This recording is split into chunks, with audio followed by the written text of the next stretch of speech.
August 22nd meeting of the Parker Planning Commission to order at 7 p.m. Would you please stand and join us for the Pledge of Allegiance?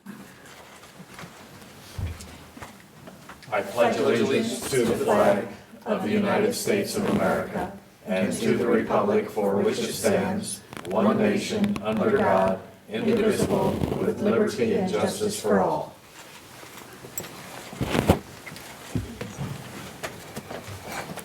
Thank you. Roll call. Absent is Dwayne. Seated for Dwayne is Kim. Absent is Eliana. And Tracy is seated for Eliana. All other members present. Do we have any additions to or deletions from the agenda? No, sir, we do not. Okay. Approval of minutes. Are there any additions or corrections to the minutes from August 8th, 2019? No. Sir.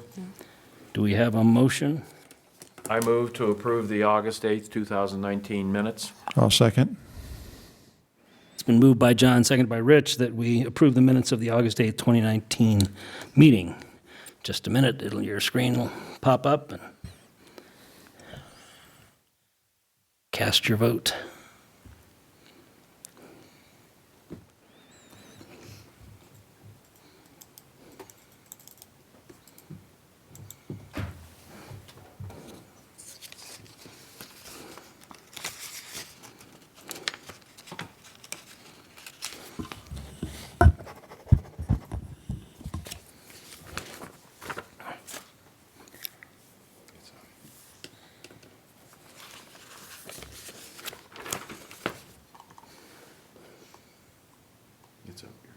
Okay. All right. Okay, passed.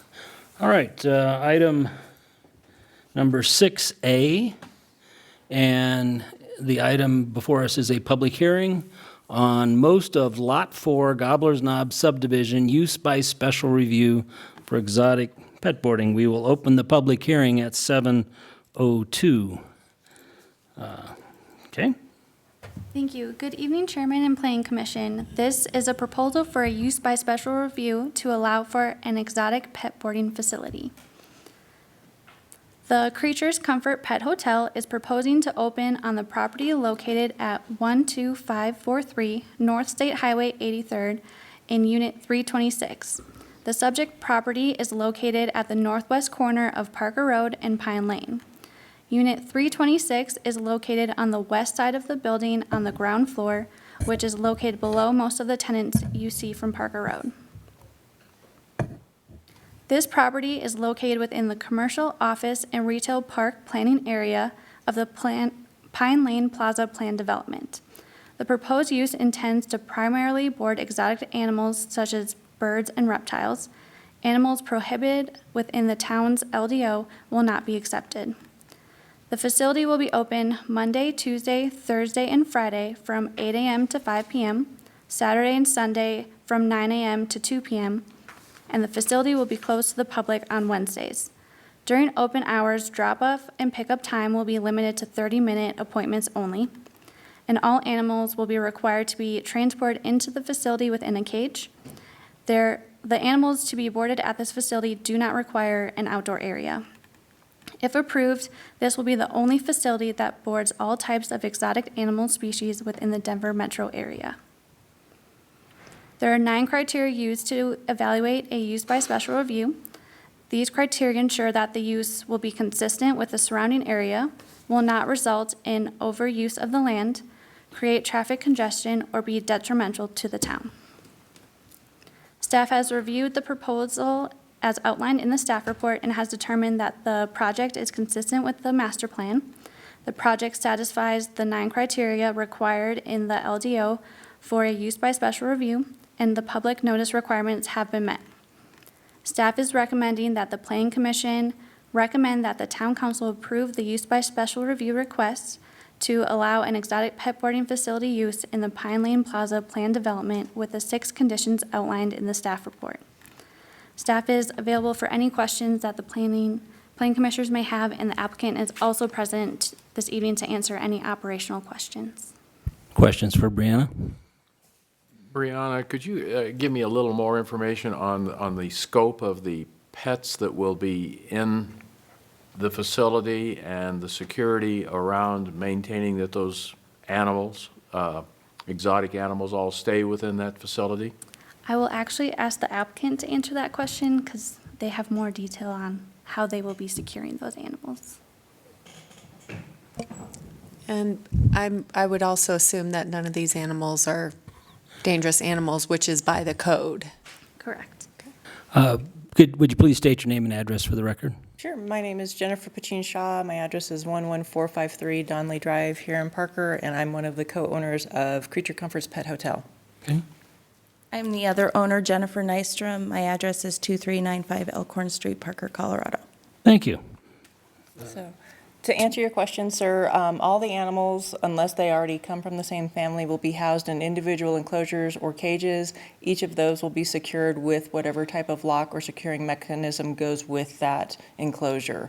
Bird cages typically have latches that go down and can be locked with a quick link or other mechanism. Reptile cages, snake cages usually have sliding tops that have pins that go into place to not allow the tops to be slid open. Guinea pig cages, rabbit cages also have either mechanisms that latches or other squeeze type that lock into place too. Have you provided additional security on the building because you have exotic pets for protection of the pets, as well as to make sure that somebody doesn't break into that very easily? We are looking into that. We will have security system along with cameras within the facility to keep an eye on everything. At this point, we have a lock and key, just the typical lock and key going, and we'll have blinds that come down over the window and door glass. So will each cage or enclosure have like padlocks or anything secured at night? Padlocks, no, just in case there is an emergency issue. A padlock would probably be too difficult to get open at that time. There are other types of locking mechanisms, carabiners, clips, other things that can be used that are actually able to be manipulated by a human easily to get the lock undone, but not so much for an animal to get the lock undone. What is a sugar glider? It's an opossum from Australia. Cool. Kim? So, birds can be very loud, and I saw in the description, it said something about the birds will be housed on the outside, kind of on the exterior windows, or that side.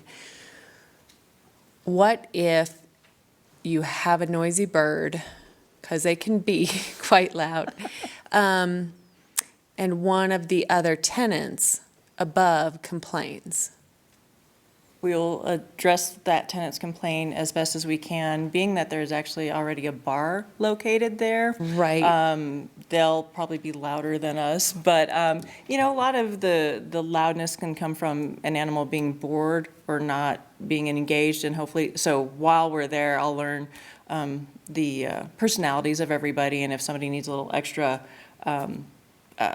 enrichment during the day while I'm there, we'll do that, and at night, covering sometimes helps decrease any right. extra screaming.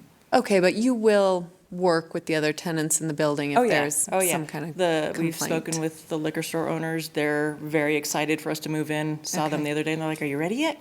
Okay.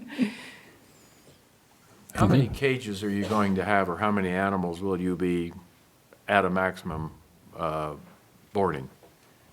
We're looking at a maximum of 30 animals right now because Jennifer and I are the only employees, and so we don't want to have so many animals that they don't get the type of care that we're promising the owners to get. So it may be a mixture of the different species depending on who's going out of town and that type of thing. So I cannot necessarily give you an exact number for each specific type of animal, but we're looking at probably, I think in the plan, 15 bird cages is what we were looking at.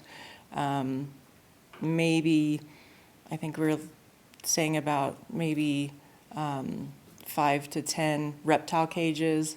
The other animals, it depends. But yeah, 30 was going to be our maximum occupancy, so we can give everybody the individual attention they deserve.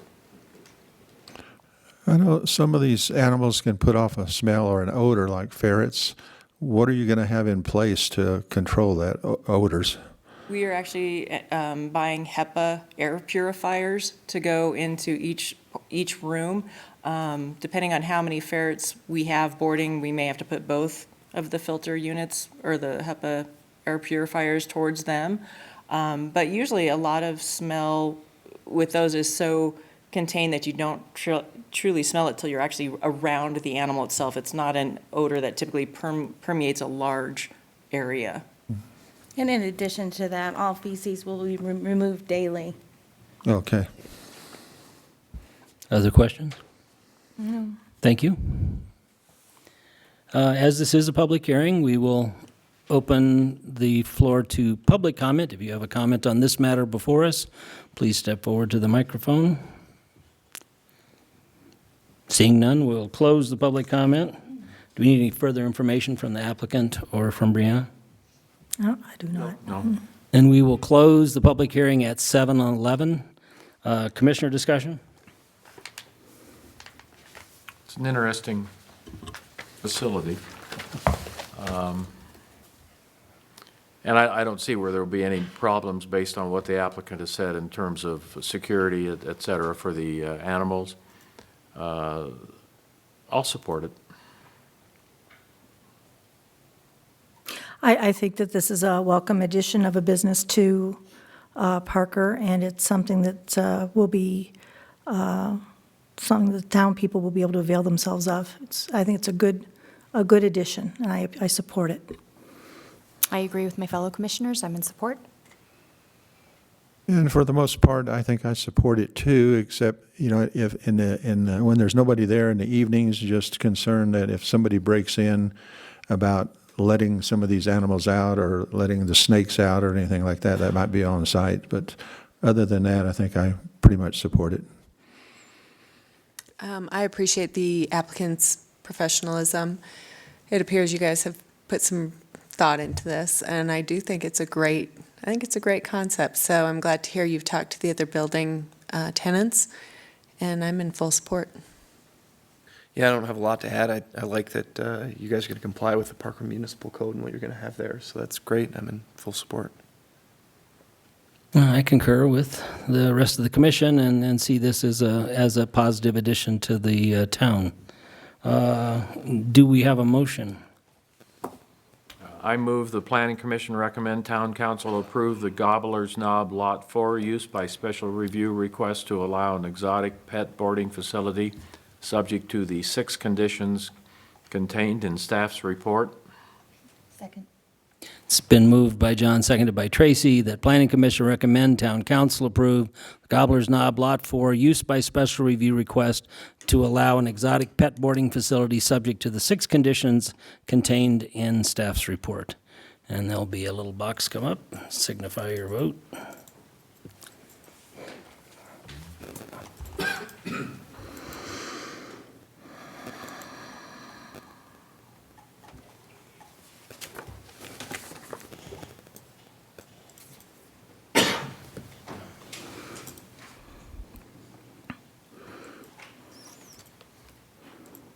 Okay, that passed 7-0.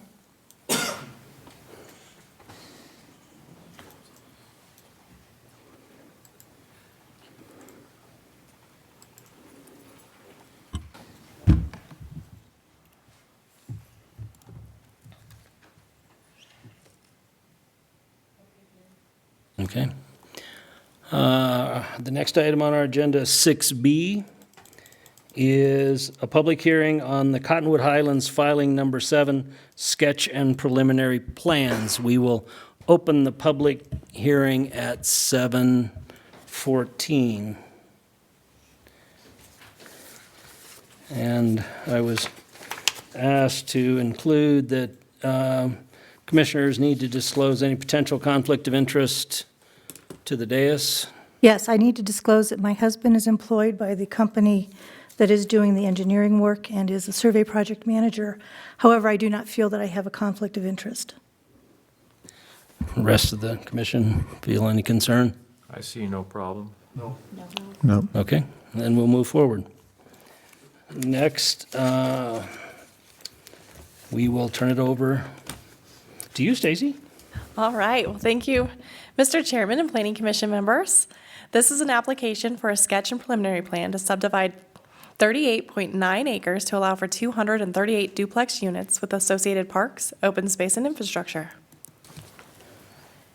So the applicant, Lennar Homes, has submitted sketch and preliminary plans for the 2 Cottonwood Highlands planned development mixed-use planning areas located on the south side of Cottonwood Drive at the future intersection with Landsleeve Street to allow for duplex development. So a little bit of background on this property. The property was annexed in 2003 into the town as part of the Cottonwood Highlands Plan Development. The Cottonwood Highlands Plan Development allows for 1,230 residential units on approximately 224 acres. So the Cottonwood Highlands Plan Development includes residential, it includes mixed use, it includes commercial, and it also includes open space planning areas. All of those are identified on the screen in front of you. The north side of Cottonwood Drive is located within the residential planning area and is currently under construction with approximately 305 single-family detached lots. One of the commercial planning areas is currently also under construction with a new gas station, and that's highlighted in yellow. The 2 mixed-use planning areas on the south side of Cottonwood Drive and the subject property for tonight's application allows both commercial and residential land uses, and duplex is a permitted use. The mixed-use planning area allows for an additional 920 residential units. The proposed Cottonwood Highlands Filing Number 7 Sketch and Preliminary Plan identifies the layout of the subdivision to meet the standards outlined within the Land Development Ordinance, the Cottonwood Highlands Plan Development, and the related roadway and stormwater design criteria manuals. The mixed-use planning area permits residential development at a density of 30 units per acre. The sketch and preliminary plan is proposing a density of 6 units per acre, which is below what is permitted. The PD does not require a minimum lot size for duplex units, but the preliminary plan proposes a variety of lot sizes, with the average lot size being roughly 3,600 square feet. Units are proposed to be alley loaded, with the fronts of each unit facing onto open space, parks, or a greenbelt area. The annexation agreement for the Cottonwood Highlands development outlines the amount of parks, open space, trails, and school land dedication required. There we are. The applicant is proposing a total of 5.9 acres of park space, which exceeds the minimum amount of park space required by the annexation agreement. You can kind of see it in the green. Open space, the applicant is proposing an additional 2.56 acres of open space, which also satisfies the minimum requirements for the planned development. Trail systems, whoops, I don't know where my trails went. There they are. Trail systems are also proposed throughout the development. The proposed trails will link in with sidewalks and trails constructed within other neighboring subdivisions, which will provide a connection to the E4 regional trail in the future. Schools, as outlined within the annexation agreement, the developer will be required to pay the school district a cash in lieu of land as well as a mitigation fee. No land is proposed to be dedicated to the school district as part of this application. So main access to the development will be provided off of Cottonwood Drive and Parker House Road via the future Landsleeve Street connecting the 2 roads. Landsleeve Street will then provide access to the development. And access is also proposed to connect this development with the duplex development under construction to the west. Individual units will be served by private alleys. Those are highlighted in yellow or orange. A master traffic study was prepared for Cottonwood Highlands, and a traffic conformance letter was evaluated and approved as part of the sketch and preliminary plans. Staff has reviewed the proposal and has determined that the project is consistent with the master plan. The project meets the minimum requirements of the Land Development Ordinance and the Cottonwood Highlands Plan Development. It provides adequate access, infrastructure, drainage facilities, and design considerations. Utility providers have confirmed capacity and availability. All referral agency comments have been addressed. All public notice requirements have been satisfied.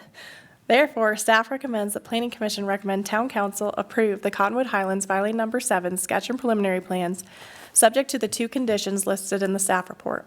This concludes staff's presentation. The applicant is also here tonight and has a presentation for you as well. Okay, we'll start. Any questions for Stacy? No? Not at this time. Okay. Now the applicant come forward. Just state your name and address for the record, please.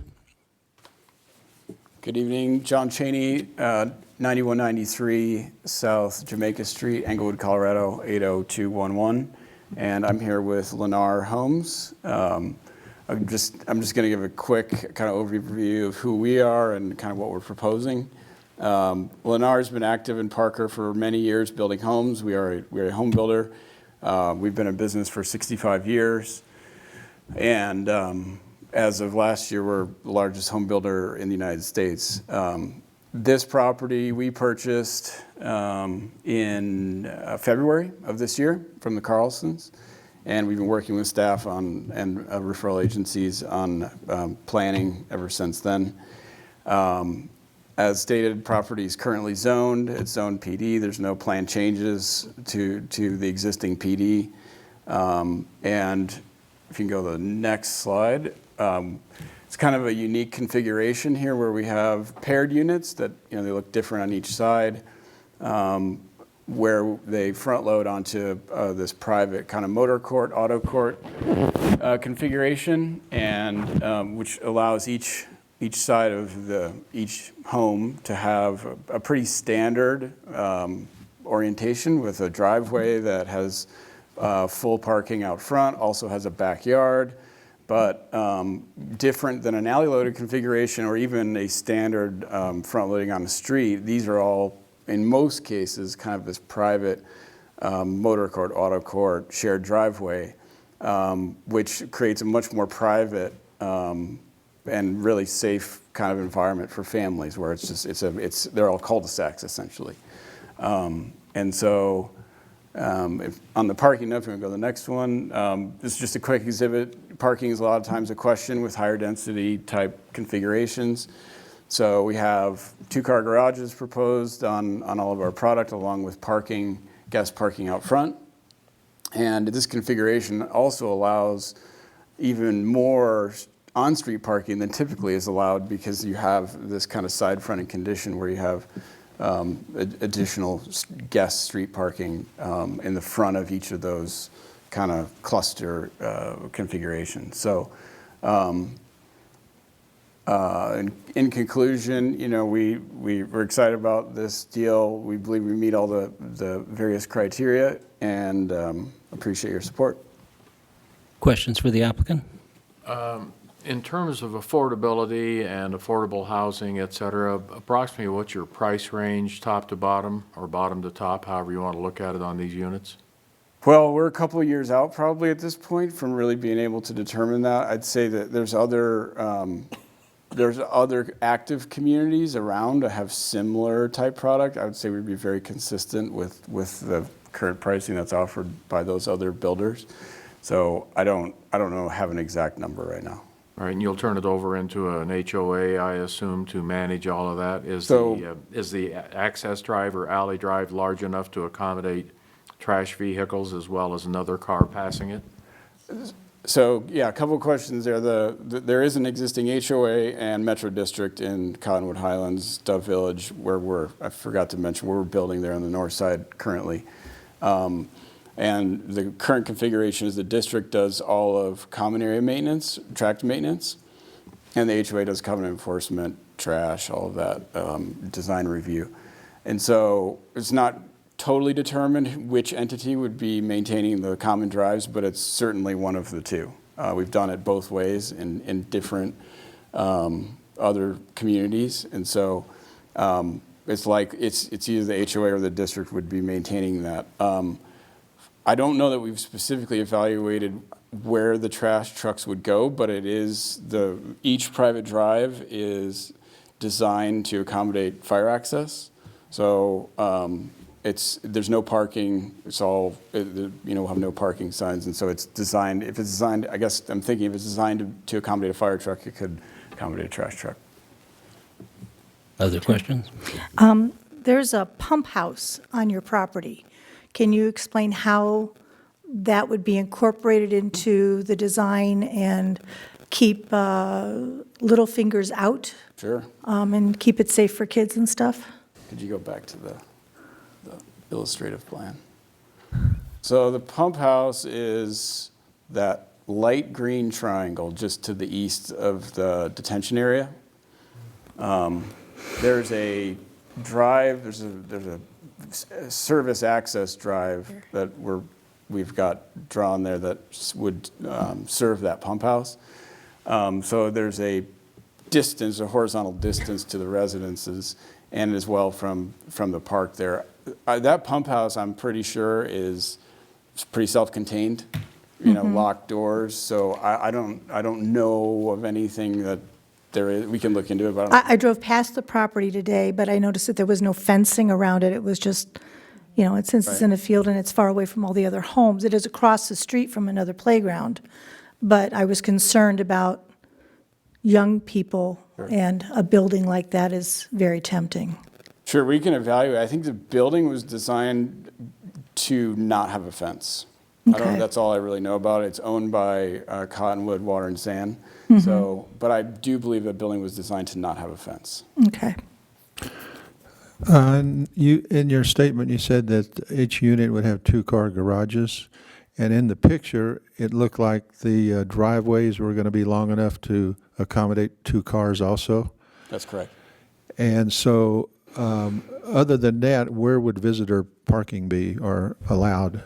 So on Stacy's presentation, actually this shows it as well. There's approximately, this shows 3, but I think there's actually more on each side of each cluster. So there's at least 8 on that side of the street, at least 6 on that side of the street, probably more like 8 immediately in the front of those homes. And we did an analysis for staff, and I think this showed it here. I don't think the numbers are on it, but those gray bars that are in the street right away are where we thought would fit a car on the street. And so it came up to, Stacy, have the number handy? I think it was at least 200, but Yeah, so what we evaluated is we put this to our multifamily design guidelines for parking, and so it's 2 parking spaces for every unit, plus a half a space for every visitor. So each unit, it's 2.5 spaces per unit, if that makes sense, 2.25 spaces per unit. And so what we did is we calculated all of that, and with the on-street parking where it's at and allowing access, they could make it work.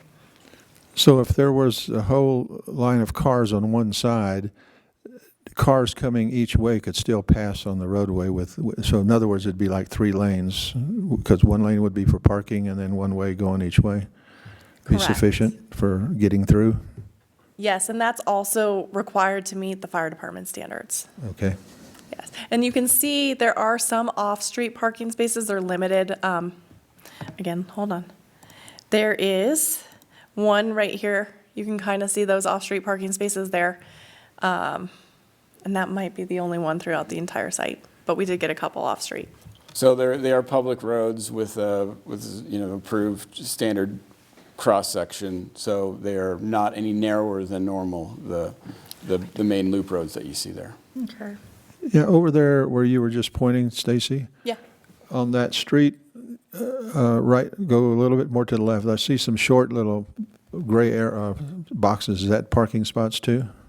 Yes, and the reason they're short is that that's a public street, and all those houses on that side of the street, on this side of the street, they all have their garages facing the street. And so the garage or their driveways, you can't park in front of that, so that wasn't included. Okay. And Parker House Road would terminate at Lance Leaf? Correct. Further questions? Is there any contemplation that once this is built out with the additional stuff that's going in on the west, is there ever going to be a light added at Parker House? Parker House And Jordan? Jordan. Yeah. I do believe that a light is planned for that intersection once it meets. Once it meets the warrants? Yes. Right, okay. And along with, kind of going back to Ruth Ann's comment, that detention area is that, I'm assuming it's a ponding area, that'll be fenced? I do not believe it's fenced. It's actually constructed today. It was constructed with the Century parcel to the west, so it's a shared detention facility. I believe the edges are, yeah, go ahead. Dan Rodriguez, Manhard Consulting, 4225 East Isla, for the civil engineer for the site. So with that development that Century did to the west, which is not, that is Compark Filing 3, I believe. Yes. That pond actually straddles the property line right now. So it actually does go onto this property here in that northwest corner. So what we're doing is actually kind of regrading it, making it shorter north to south and stretching it to the east so that we can fit those additional lots in there. That pond does not plan to have any fencing around it. It is landscaped. It has no steeper than 4-to-1 side slopes, which is typical for somebody to mow a lawn. So it's usually not a concern with somebody tumbling down that slope. So it's not a big stormwater catch? It's not a catch basin? There's not going to be standing water in it? No, there will not. Okay, It'll operate as a dry basin similar to the one that is on the north side of Cottonwood at Jordan. Perfect, okay. Okay. Further questions? Nope. No, sir. All right. If there's no further questions, as this is a public hearing, we will open the public hearing, or we will open it to public comment. Step forward to the microphone if you're going to comment on this item. Seeing none, we'll close the public comment. Do we need any further information from the applicant or Stacy? No. Let me see. Nope. All right, we will close the public hearing at 7:31. Commissioner discussion? It's a pretty clean development. I think it fits all of the particular genre in that area, and it'll fill in very nicely, and hopefully will be a little more economically available to residents to come into Parker and give us a little more diversity in housing costs. And I think the way it's designed will allow for a lot more parking with the, behind each individual unit for visitors. So I like that kind of concept. I think it looks like a nice layout. I like the fact that the homes face the exterior with kind of those private drives in between. It fits kind of what's there now, and it's a great spot for commuters. It makes a really nice transitional product between the single-family homes to the north and the industrial commercial to the south. I had been concerned about the nearness to E470, but I noted that it was not really on E470. It's more on the, what's the closest part actually hits by the exit ramp. So, and most of that is actually closer with the stuff that's being built to the west. So I like it. I like the layout, and I think I'm looking forward to seeing this being added to our town. I agree. I like it. I like the layout. Sorry, my microphone's not on. I'm happy to see the duplexes and that type of development come into Parker. I think it's going to be a really great addition to the town, and I'm for it. I don't have a whole lot to add. I appreciate the decreased density. I think it's going to be a great project. I would concur with my fellow commissioners. I think it's a product line that's probably needed here in Parker now, and so I appreciate the effort of Lennar Homes to bring that to the town. Do we have a motion? I move the Planning Commission recommend Town Council approve the Cottonwood Highlands filing number 7 sketch and preliminary plan, subject to the 2 conditions contained in staff's report. I'll second. Moved by John, seconded by Rich, that Planning Commission recommend Town Council approve the Cottonwood Highlands filing number 7 sketch and preliminary plans, subject to the 2 conditions contained in the staff report. Just vote when the little box comes up.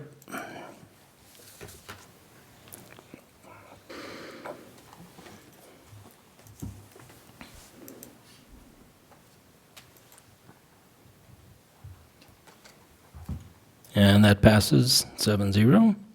Thank you, Stacy. Thank you, gentlemen. Are there any other items, Paul? No, sir. All right, then we will adjourn at 7:34.